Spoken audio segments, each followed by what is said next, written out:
Welcome to Ravensdale Bible Academy. Today's course is from our Think Again Christian series called Fake News. And today's specific lesson, is on guilty until proven innocent. Now, that's a twist of the Constitution of the United States. It says you are innocent until proven guilty. But today's news media has twisted that around, and that's what makes it fake, because they're undermining literally the Constitution of the United States by assuming that people are guilty until they're proven guilty. Now, that's the way it's been for centuries in other countries, where you had to actually prove your innocence. You were assumed to be guilty. And it's one of the great pillars of America, because we would rather take the chance of setting somebody free who was guilty than convicting somebody who was actually innocent. It's really one of the more beautiful trademarks of America. And so when we talk about fake news, it really is a despicable thing to assume someone's guilt, not only because it goes against our Constitution, our American belief, but it's wrong. You should have to prove your position. You should have to prove that somebody actually did the wrong. Don't assume it, prove it. And so we see this taking place every day now in our media. Every day now we see a news release, and before the facts come in, they've already judged. They've already come to their conclusions, their decisions, and it doesn't matter, retraction after retraction, wrong story after wrong story. We keep seeing this. Why? Because the news is more interested in being first than being right. And so we even see now that there's memes about it. They're making a joke about this idea that you're guilty until proven innocent. It's really a shame.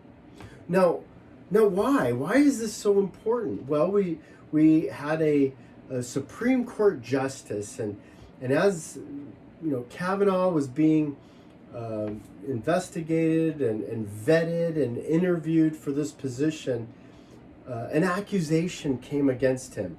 An accusation that wasn't supported by evidence, it wasn't supported by fact, it wasn't supported by witnesses. It was just one person's word against another, and all the supporting evidence or facts actually went against the person attacking Matt Kavanaugh. But here's the problem. He was assumed to be guilty.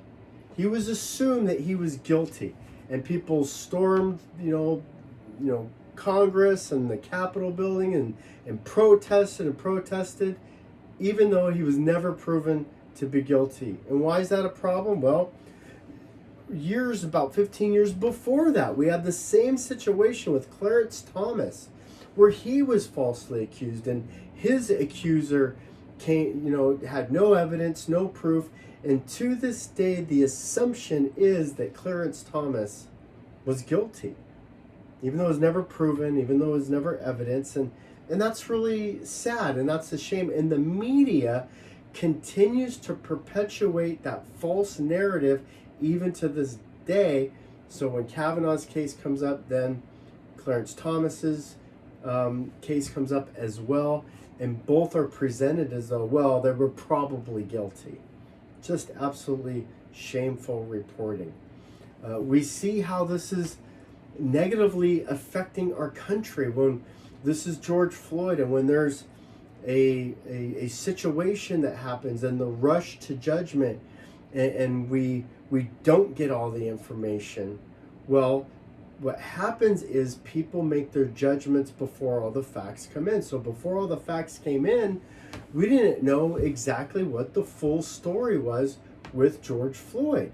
Now, nobody should die in the middle of the street in America at the hands of police officers. That's absolutely true. But we do want to get all the facts, and we do want to be able to give people a fair trial. And if they're guilty, they will be found guilty. But let's prove them guilty. And so the police officer, Chauvin, who was the police officer who was choking George Floyd, and George Floyd ended up dying, and saying that he couldn't breathe.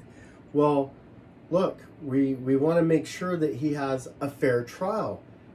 But Derek Chauvin was pronounced guilty before the trial even occurred, and it was actually a more complicated trial than what you would originally think. And so, in any case, like I said before, it's really a shame that somebody would die in the middle of the street because police officers are either too trigger happy, rush to judgment too soon, or are too physically violent. And so these things take time. They take time to get all the facts, and at the end of the day, we have to trust our judicial system, and we start with the premise that you're innocent until you're proven guilty. Then when you're proven guilty, when you're found guilty, then you're guilty, and you will serve your time.